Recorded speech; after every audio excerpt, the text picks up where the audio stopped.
السلام علیکم ورحمۃ اللہ وبرکاتہ۔ معزز ناظرین کرام، آج ہم گفتگو کریں گے غزوہ بدر کے متعلق۔ قرآن کریم نے اس کو یوم الفرقان سے تعبیر کیا ہے۔ یوم الفرقان مطلب واضح فرق کا دن۔ غزوہ بدر اسلام کی تاریخ کے اندر غزوہ بدر کو ایک خاص اہمیت ہے۔ آج ہم غزوہ بدر کے واقعات پہ انشاءاللہ تعالی تفصیلی روشنی ڈالنے کی کوشش کریں گے۔ گو یہ ہمارا سیشن تھوڑا سا طویل ہوگا، لیکن اگر آپ اس کے ساتھ جڑے رہیں گے تو انشاءاللہ تعالی بہت ساری معلوماتی چیزیں آپ کو ملیں گی۔ آتے ہیں ہم غزوہ بدر کی طرف۔ نبی کریم صلی اللہ تعالی علیہ وسلم کو اطلاع ملی کہ ابو سفیان کی سرکردگی میں ایک بہت بڑا کفار کا، مشرکین مکہ کا تجارتی قافلہ ملک شام سے مکہ کی طرف جا رہا ہے،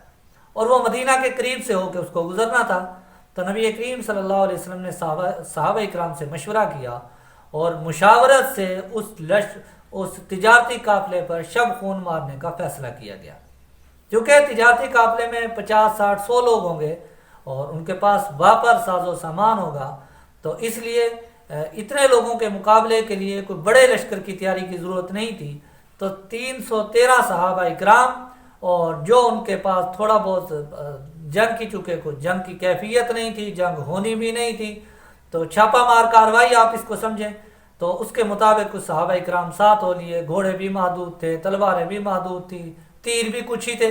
تو چل پڑے۔ لیکن ادھر سے ابو سفیان کو اطلاع ہو گئی، تو ابو سفیان نے اپنے قافلے کا روٹ تبدیل کر دیا۔ ایک کام اس نے یہ کیا، اور دوسرا یہ کیا کہ ایک تیز دوڑنے گھوڑا دوڑانے والے شخص کو بھیجا مکہ کی طرف، اور اس نے مکہ میں جا کر شور مچا دیا، چیخ و پکار، اور اعلان کر دیا کہ ہم پہ مدینہ والوں نے اور مسلمانوں نے حملہ کر دیا، لہذا اپنے لشکر کو بچانے کے لیے، اپنی عزت کو بچانے کے لیے آپ لوگ آئیں۔ تو ابو جہل نے 1000 لوگوں پر مشتمل ایک لشکر ترتیب دیا جو اس قافلے کی مدد کے لیے آیا تھا۔ تو ابھی وہ قافلہ راستے میں پہنچا تو اس کو پتہ چلا کہ ابو سفیان وہ تو خیر و سلامتی کے ساتھ چلا گیا، اس نے پیغام بھیج دیا۔ لیکن ابو جہل نے دوسرے لوگوں کے ساتھ مشاورت کی، عتبہ اور دوسرے لوگ، حضرت حکیم بن حزام جب تک یہ اسلام نہیں لے کے آئے تھے، یہ ابو جہل کے پاس گئے اور اس کو کہا کہ اب چونکہ ہم جس مقصد کے لیے آئے تھے، جس لشکر کے لیے، جس قافلے کی حفاظت کے لیے، وہ قافلہ تو سلامتی اور عافیت کے ساتھ یہاں سے نکلنے میں کامیاب ہو گیا، لہذا اب جنگ کا کوئی فائدہ نہیں، ہم واپس چلے جاتے ہیں۔ ابو جہل کو چونکہ اسلام سے ایک باقاعدہ پہلے سے بغض تھا، اور وہ یہ سمجھتا تھا کہ میرے پاس یہ بہت بڑا موقع ہے، اور اس موقع سے فائدہ اٹھا کر میں مسلمانوں کو اور اسلام کے نام لیواؤں کو کچل کر اسلام کا نام ہی ختم کر دوں۔ تو ان لوگوں کو کنٹرول کرنے کے لیے ابو جہل نے ایک شخص کو بلایا جس کا بھائی پہلے مسلمانوں کے ساتھ ایک جھڑپ میں قتل ہو چکا تھا، اور اس کو کہا کہ دیکھو یہ 2 لوگ حکیم بن حزام اور یہ عتبہ، یہ آپ کے بھائی کے قاتلوں کو بچانے کے لیے آئے ہیں، یہ لوگ یہ چاہتے ہیں کہ ہم ان کو چھوڑ دیں اور ہم یہاں سے واپس چلے جائیں۔ تو اس شخص نے اس دور کے رواج کے مطابق اپنے کپڑے پھاڑ لیے، اپنی مظلومیت کا شور مچایا کہ میرے بھائی کو تو قتل کر دیا گیا، آج موقع آیا ہے کہ ہم اس کا قصاص لے سکتے ہیں۔ تو یہ حکیم بن حزام اور عتبہ جو ہے یہ ان کو بچانا چاہ رہے ہیں۔ دوسری بات، ابو جہل نے عتبہ کو یہ الزام دیا کہ آج چونکہ عتبہ کا بیٹا ایک مسلمان ہو کر مسلمانوں کے ساتھ مل چکا تھا، تو آپ مسلمانوں کو اس لیے ان کی حمایت کر رہے ہو کہ آپ گھبرا رہے ہو، ڈر رہے ہو اپنے بیٹے کے ساتھ جنگ کرنے سے۔ تو حضرت عتبہ چونکہ ایک قومی غیرت تھی، تو ان کو غیرت ہے، انہوں نے کہا نہیں اب ہم لڑیں گے۔ تو جو شریر لوگ تھے ان کو موقع مل گیا۔ دوسری طرف چونکہ مسلمان کچھ تیاری کے ساتھ نہیں آئے تھے، وہ تو ایک قافلے کو لوٹنے کے ساتھ اس پہ شب خون مارنے کے ارادے سے آئے تھے، کوئی بہت بڑی تیاری نہیں تھی۔ اب مقابلہ آ گیا ایک لشکر جرار کے ساتھ، ایک بہت بڑا لشکر جس کی مناسبت ہی کوئی نہیں، ادھر 313 اور ادھر 1000 کا لشکر، ادھر ان کے پاس تھوڑی سی تلواریں ہیں، تھوڑے سے گھوڑے ہیں، کچھ اونٹ ہیں، اور وہ پوری تیاری کے ساتھ آ رہے ہیں۔ دیکھیں کچھ چیزیں ہوتی ہیں انسانوں کی نظر میں، اور کچھ اللہ تعالیٰ کو مقصود کچھ اور ہوتا ہے۔ سب کچھ اللہ کے علم میں ہے، جبریل علیہ السلام کو پتہ، جبریل حضور صلی اللہ علیہ وسلم کے ساتھ ہے، لیکن بتایا نہیں گیا۔ مسلمان وہاں سے اسی ارادے سے نکلے. جب ایک بہت بڑے لشکر کے ساتھ واسطہ پڑنے والا تھا تو نبی کریم صلی اللہ تعالیٰ علیہ وسلم نے صحابہ اکرام سے مشورہ کیا. یہ مشورہ کس لیے تھا؟ مورخین نے لکھا ہے کہ یہ صحابہ اکرام جو حضور صلی اللہ علیہ وسلم کے سپاہی تھے، ساتھ تھے، حضور صلی اللہ علیہ وسلم نے ان کا مورال ریڈ کرنے کے لیے ایک مشاورت رکھی کہ ان کا مورال کتنا بلند ہے، یہ جنگ کرنے کے لیے کتنا تیار ہے. حضور صلی اللہ علیہ وسلم نے صحابہ اکرام کے سامنے یہ بات رکھی کہ چونکہ ہم ابو سفیان والے قافلے کو پیشب خون مارنے کے لیے آئے تھے اور آگے یہ بہت بڑا ایک لشکر آ گیا، اب اس کے ساتھ مٹ بھیڑ ہونے والی ہے، تو لہٰذا آپ کا کیا مشورہ ہے، کیا کیا جائے؟ پہلے مہاجرین صحابہ اکرام نے تقریر کی. حضرت ابو بکر صدیق رضی اللہ تعالیٰ نے تقریر کی، بہت اچھی تقریر کی، لیکن حضور صلی اللہ علیہ وسلم نے کوئی زیادہ اچھا رسپانس نہیں دیا.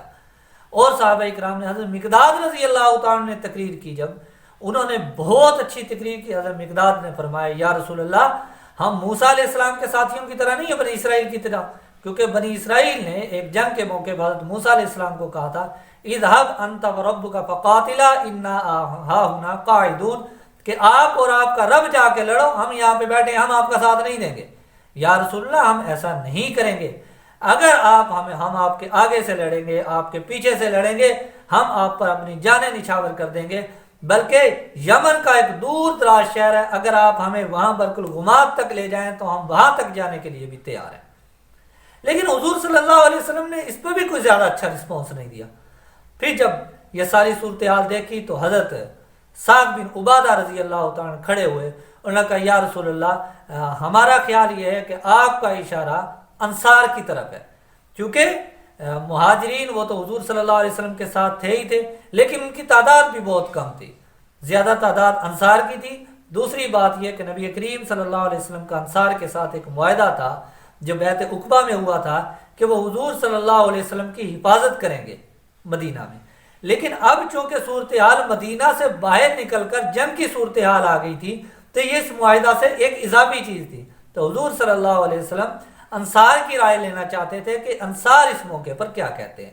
تو حضرت سعد بن عبادہ رضی اللہ تعالیٰ نے اس وقت جو تقریر کی، انہوں نے کہا یا رسول اللہ، اگر آپ اپنے گھوڑے کو سمندر میں دوڑا دیں گے تو ہم آپ کے پیچھے سمندر میں چھلانگ لگا دیں گے،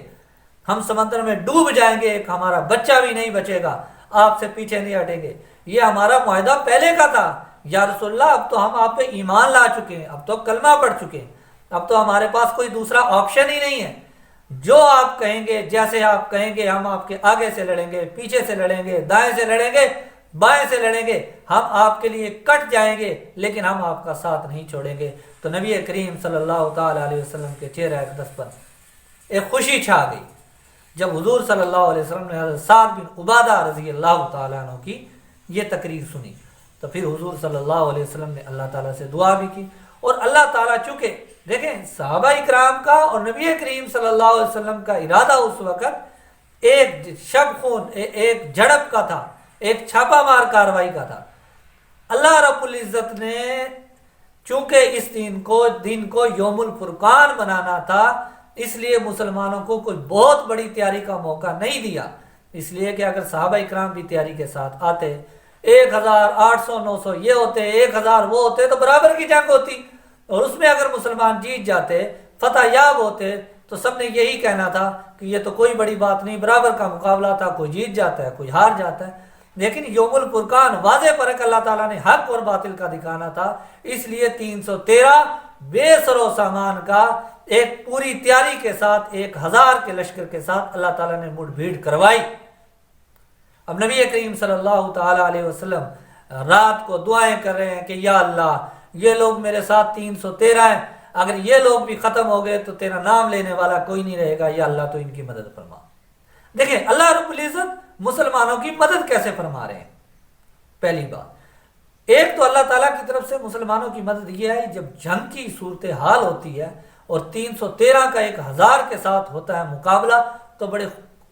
خطرات ہوتے ہیں. لوگوں کو اپنے بیوی بچوں کا پیچھے پتہ نہیں بچیں گے نہیں بچیں گے، یہ تو اتنی تیاری کے ساتھ ہیں، ہمارے پاس تو کچھ ہے ہی نہیں. لیکن صحابہ اکرام پر اللہ رب العزت نے وہ رات سکینہ مسلط کر دی اور صحابہ اکرام بڑے آرام سے سوئے. ظاہر ہے کہ جب آدمی سو کے اٹھتا ہے تو بڑا فریش ہوتا ہے، دوسری اللہ رب العزت کی طرف سے مدد یہ آئی کہ بارش ہوئی، بارش کے ساتھ بھی موسم بڑا سہانا ہو جاتا ہے اور وہ بھی طبیعت کے لیے بڑا پرسکون ہوتا ہے۔ اور تیسرا فائدہ یہ ہوا کہ کفار جس طرف تھے پہلے آ کر مشرکین کے قافلے نے اس رستے پر ان ساری جگہوں پر قبضہ کر لیا تھا جن جگہوں پر پانی تھا، پانی کا انتظام تھا، تو ان جگہوں پہ انہوں نے قبضہ کر لیا تھا۔ اب مسلمان جس جگہ پر تھے وہاں کوئی پانی کا خاص انتظام نہیں تھا، تو اللہ رب العزت نے جو بارش برسائی صحابہ اکرام نے اس کو سٹور کر لیا، اس پانی کو، وہ بھی فائدہ دیا۔ تیسرا جو کفار کی طرف جو جگہ تھی وہ تھوڑی مضبوط اور پکی تھی، اور صحابہ اکرام کی طرف جو جگہ تھی وہ جگہ تھوڑی سی ریت والی جگہ تھی، پاؤں دھستے تھے لوگوں کے بھی اور جانوروں کے بھی، گھوڑے اونٹ کے بھی پاؤں دھستے تھے، تو بارش آنے سے وہ جگہ بھی جم گئی۔ اس طرح بھی اللہ رب العزت نے مسلمانوں کی مدد فرمائی۔ اور تیسری چیز اللہ رب العزت کی طرف سے یہ ہوئی کہ نبی کریم صلی اللہ تعالی علیہ وسلم صبح کو جنگ ہو رہی ہے، شام کو میدان کا معائنے کے لیے نکلے اور صحابہ اکرام کو جگہ کے نشانات لگا کر بتا رہے ہیں کہ یہاں پر فلاں مرے گا، یہاں پر فلاں مرے گا، یہاں پر فلاں مرے گا۔ جنگ کے بعد صحابہ اکرام رضوان اللہ تعالی علیہم اجمعین فرماتے ہیں کہ حضور صلی اللہ علیہ وسلم نے جہاں پر نشانات لگا کے دیے تھے ہر کافر اپنی اسی جگہ پر مرا، اس سے تھوڑا سا بھی ادھر ہوا نہ ادھر ہوا۔ اور اللہ رب العزت نے مسلمانوں کو اتنی واضح فتح عطا فرمائی کہ 70 کافر قتل ہوئے اور 70 جو ہے وہ قیدی بنے، اور صحابہ اکرام میں سے صرف 14 صحابہ اکرام رضوان اللہ تعالی عنہم اجمعین وہ شہید ہوئے، اور ان میں بھی کوئی نمایاں شخصیت نہیں تھی، اور کفار کے جتنے لوگ مرے سارے کے سارے بڑے بڑے سردار تھے۔ عتبہ وہ قتل ہوا، ابو جہل قتل ہوا، ابو جہل کو 2 چھوٹے بچوں نے مارا۔ تو اس جنگ کو اللہ رب العزت نے یوم الفرقان قرار دیا کہ اس جنگ کو 313 بے سر و سامان کا مقابلہ ایک بڑے تیاری والے لشکر کے ساتھ ہوا، اور اللہ رب العزت نے مسلمانوں کو فتح عطا فرمائی، اور اس کا فائدہ یہ ہوا کہ مسلمانوں کا مورال بھی بلند ہوا اور مسلمانوں کا ارد گرد کے قبائل پر کفار پر ایک رعب بھی جم گیا، اور کفار کے جو بڑے بڑے کمانڈر تھے جو اسلام کے خلاف پلاننگ کیا کرتے تھے، اسلام کے خلاف لڑا کرتے تھے، ان کا بھی خاتمہ ہو گیا۔ تو اللہ رب العزت نے اس ایک جنگ کے ذریعے مسلمانوں کو بہت ساری چیزیں عطا فرمائیں، اور اضافی اللہ تعالیٰ کی طرف سے اور مسلمانوں کی بہت ساری مدد ہوئی، اور کہ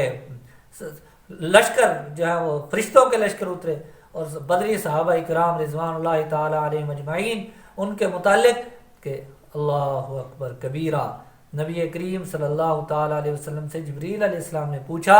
کہ یا رسول اللہ آپ بدری صحابہ اکرام کے متعلق کیا فرماتے ہیں؟ آپ نے فرمایا کہ وہ صحابہ جو جنگ بدر میں شریک ہو اسلام کی پہلی جنگ میں، ان کو صحابہ اکرام رضوان اللہ تعالی علیہم اجمعین میں خاص فضیلت حاصل ہے۔ صحابہ اکرام خلفائے راشدین کے دور حکومت میں بھی ان کی بہت عزت اور قدر کی جاتی تھی، اور جبریل علیہ السلام نے عرض کی یا رسول اللہ اسی طرح 7 آسمانوں کے فرشتوں میں وہ فرشتے جو جنگ بدر میں جنہوں نے شرکت کی تھی مسلمانوں کی مدد کے لیے اترے تھے، ان فرشتوں کو بھی اسی طرح ایک اللہ تعالیٰ کے ہاں بہت بڑا مقام حاصل ہے، اور فرشتوں کے اندر ان کو ایک بڑا پروٹوکول اور بڑی عزت حاصل ہے دوسرے فرشتوں کے مقابلے میں۔ بدری صحابہ اکرام کو یہ خاص فضیلت حاصل ہے۔ محدثین کرام نے فرمایا کہ جب آپ دعا کریں کسی مشکل میں ہو اور بدری صحابہ اکرام کے وسیلہ سے ان کا نام لے کر آپ دعا کریں تو اللہ رب العزت آپ کی دعا کو ضرور قبول فرمائیں گے۔ اللہ رب العزت ہمیں دین کی ہر موقع پر مدد کرنے کی اور دین کے لیے صحابہ اکرام ہی کی طرح قربانی دینے کی، اور اگر کوئی مشکل وقت آئے تو دین کے لیے ڈٹ جانے کی توفیق عطا فرمائے۔ وآخر دعوانا ان الحمدللہ رب العالمین۔